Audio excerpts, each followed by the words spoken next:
Hello and welcome to On the Move. We are Matt and Betsy, and we have relocated our family to Belfast, Prince Edward Island. We've been on the island for about 6 months now, slowly making it home. And in that time, we've had a few people ask us about the medical system here. And we've had a few different reasons that we've had to engage it ourselves. So we thought we'd tell you a little bit about it today. So first off, just to let you know, especially for those who have been on the wait list, we do not have a general practitioner or a family doctor at this time. So what we discovered when we got here is there is, like several places around the country, there is a shortage of family doctors. So we went on, there's a registry that you sign up for. You sign up, all the members of your family and their information, ages and such go into this registry, and then you basically just wait until there's a doctor who is able to take you. And thankfully, our family is not generally in need of a physician on a regular basis.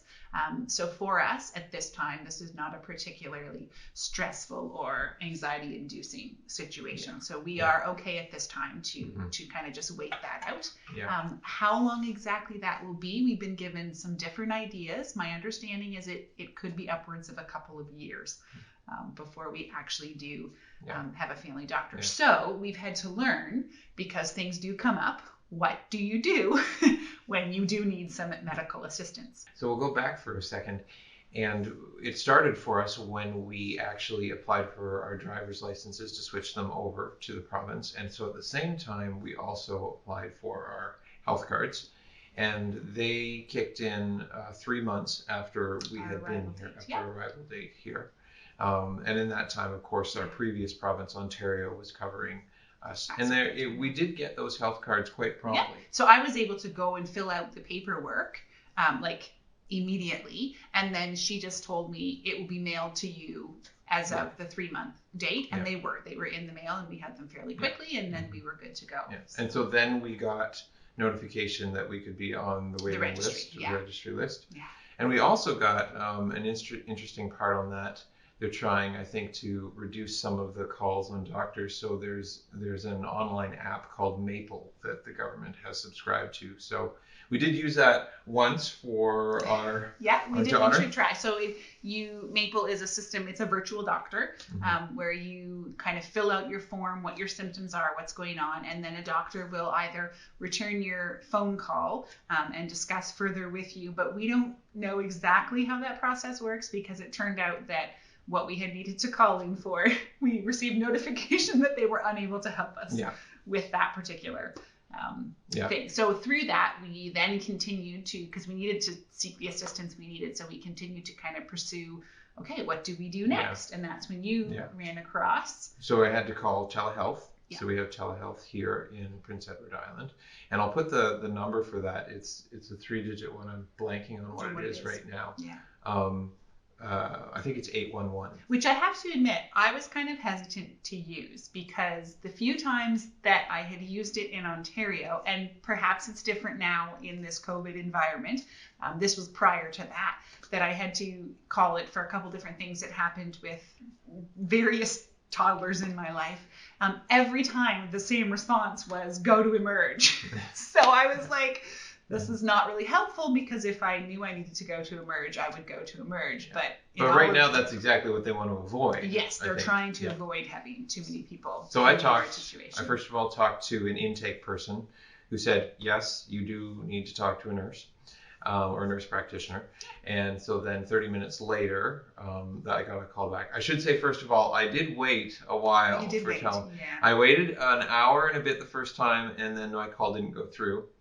And as much as we love to be positive about most things, we also want to be honest with you too. It was, and I tried not to be disheartened. So then later at a different time, I called again. In about 45 minutes, I did get through. And so then I got 30 minutes after that, I got a call back from a nurse practitioner who asked lots of questions and gave some wonderful advice. And I think once you've actually connected with a human being, things progress at sort of the promised rate. Yes, absolutely. Yeah. So she actually kept, because originally we would have gone to Emerge. Yes, that was what our thought was that we would need to do. However, I'll just tell you right off, we were dealing with very common COVID symptoms, but we were fairly confident that it was not COVID we were dealing with, and we'd already had negative tests. Yeah. So the question was, what do you do when you have COVID symptoms, but it's not COVID, but we're starting to toss around? So are we looking at pneumonia? Are we looking at bronchitis? Because sometimes you still need some medical attention, even for what appears as a COVID symptom, but is not. So this was what we were dealing with and trying to figure out. So she sent us on to, they have set up a cough and fever clinic. Here on the island. It's in Charlottetown. And we're given a very specific time, go there. And we had to, because of COVID, things had to wait in our car. But we got seen by a doctor very quickly and got our needs met with that as well. Yeah, with that. So then they were able to actually do like a doctor administered COVID test, which just confirmed what we'd already were fairly confident of. It was not COVID. And then we were able to get the medication that we needed to treat what it was. So that was good.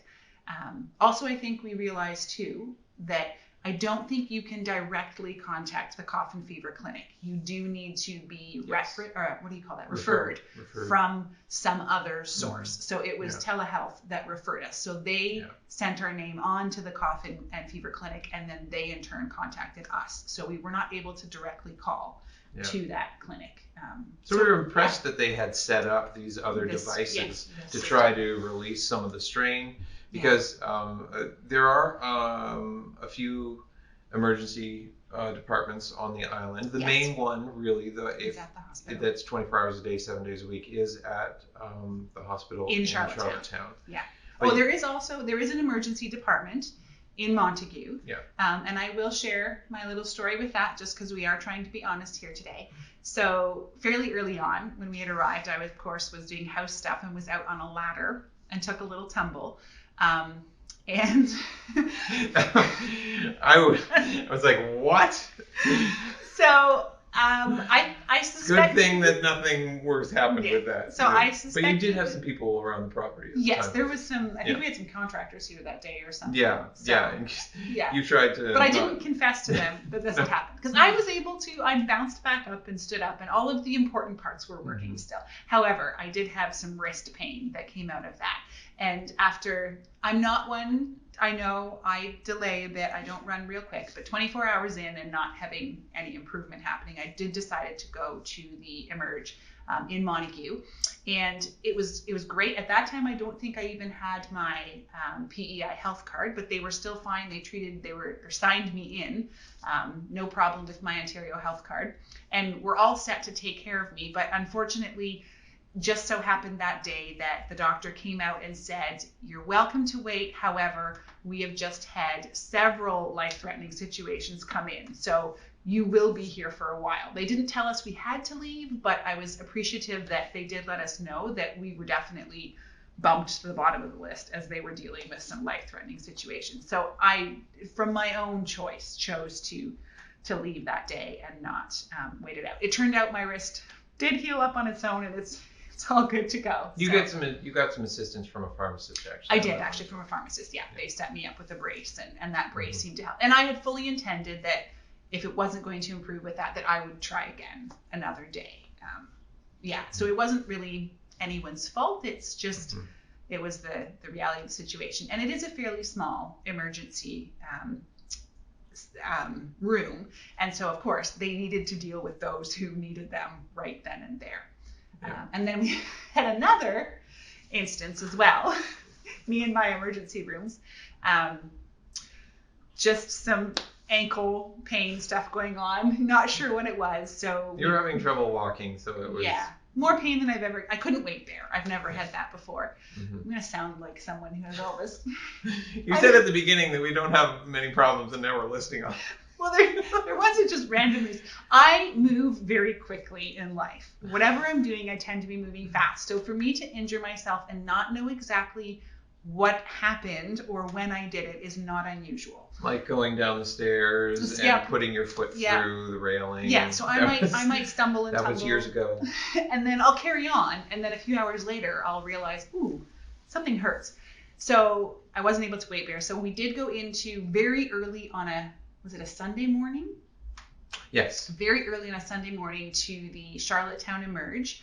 And they were able to help us quite quickly. Yeah, we were in and out there. An hour and a half. Yeah, like from being checked in to leaving with what we needed from there. That was stellar. To us, that feels pretty amazingly fast, because I have sat in the waiting room in London for upwards of 4 or 5 hours. London, Ontario, that is. I think that was combined with a little luck in the sense that they had a particularly slow time at that moment. So that worked out. But the point being, we were able to get the help within a fairly reasonable amount of time. It's not like we've been stuck completely without that. Yeah. Now, we also recognized that may not have been the experience for many other people. We cannot speak for anyone else in their situations and what they might have been dealing with. We know that for some, the medical situation here on the island has been a very stressful part of life. So we recognize that, and we want to not downplay it and say that it is all good. We are in need of doctors. That's just the reality of the situation. But for us, and for those who've been asking, we have been able to manage at this point, and we're learning different avenues to seek help. And I think we're able to appreciate that they are trying to provide a variety of avenues and options. It's not going to work for everybody in every scenario, but so far we have been able to. And we have not been presented with a situation that we have fear that we would be turned away in a real time of need. I still feel very confident that if I were to need the help, they would do everything they could in their power to assist us. I don't worry that we would be turned away in a time of great need. So. And in the way of there's the COVID vaccines and boosters that have been going on, so we've chosen to go the route for our family of getting vaccinated. And so the first portion of that actually happened in Ontario for us in 2021. And a booster, it happens that they had brought that up while we're here now on the island. And so we both got ourselves booked and in and out of that. And I would say that was a very different experience than in Ontario. In Ontario, we were this is not everywhere, but we did like the big arena.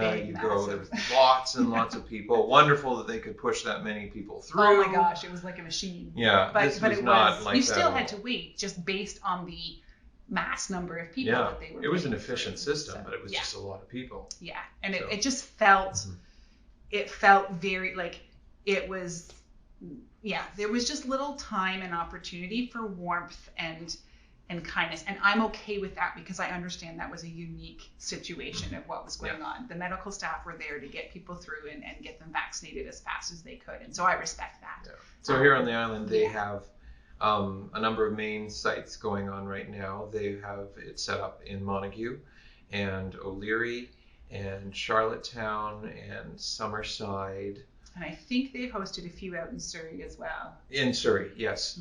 Thank you. So it's the main sites, and then a bunch of pharmacies around too. So you for your booster. I was able to go to the pharmacy, which was fantastic and quick, and they were lovely and warm, and that was because it wasn't the mass numbers the same as it was at the beginning of all of this. I was also able to take our youngest daughter, once they started doing the younger age children, there was a clinic set up that was just for children on that particular day. So we were able to go through, and they did some extra mile things that it was a kids clinic that day. And so the gentleman who helped her he was bubbly and kind and in a joking mood, and he was able to just try to help her feel more relaxed. And then they also just had the atmosphere of the clinic set up more for kids. So they had a nice big poster of like cartoon things going on that they could take their picture with. And then of course what was on the TV programming was specifically for children. She was on the slightly older end of it, so the lady apologized that maybe it wasn't covering all ages, but that's fine. It was much more important to make sure those little guys felt okay. And so they're just putting in some effort. Oh, and then she was able to fill out like a little form or a sticky note that went on a wall that she was able to write down, what was her reason for getting her vaccine today. And so just a way to engage her in the process and take some ownership of what was happening to her. So it wasn't just a parent taking her to be poked by some adult and have no idea kind of what was going on. They did put some effort in to try to make sure the kids felt like there was just some empowerment for them within this process as well. And I got mine close to work. I was able to do that in Summerside. I had a date booked and changed that to something earlier to line up with a convenient time for Betsy and I, and was in and out very quickly with lots of smiles and pleasant people. It was nice to see them being positive and understanding, as well as the people who were coming in to get their shots. People were very respectful too, and not trying to be impatient or anything like that. So that it was nice to see some goodwill and good charm from the Islanders here. And we definitely, for all of you who have been working so hard through this whole thing, all of our nurses and doctors and any friends who've are connected to this medical world in any way, we want to say thank you. When you can give a smile, even though I recognize that you are completely and utterly drained and exhausted, for that one person, it does make a difference. And so as a parent, I say thank you for the kindness you've shown to our children. As someone who went through it, just waiting, I say thank you for those of you who are able to just be patient with all of us. And we continue to cheer you on and wish you all the best. And we pray for you and encourage you to be full of strength and endurance. Yeah. Yeah. Mm-hmm. So for us, the medical journey here, it hasn't been straightforward. It hasn't been all positive, but it certainly hasn't been negative either. We hope we've given you sort of a real look at where the state of the medical stuff here is on the island, and that's just a short 6-month window for us. 6-month window, and not in need change. of a regular appointment or a regular attendance by a physician. Yeah, but hopefully that will maybe ease some concerns or get you to ask your own questions when it comes to looking for medical care for yourself. So, thank you for watching, and we'll see you again another day. Take care.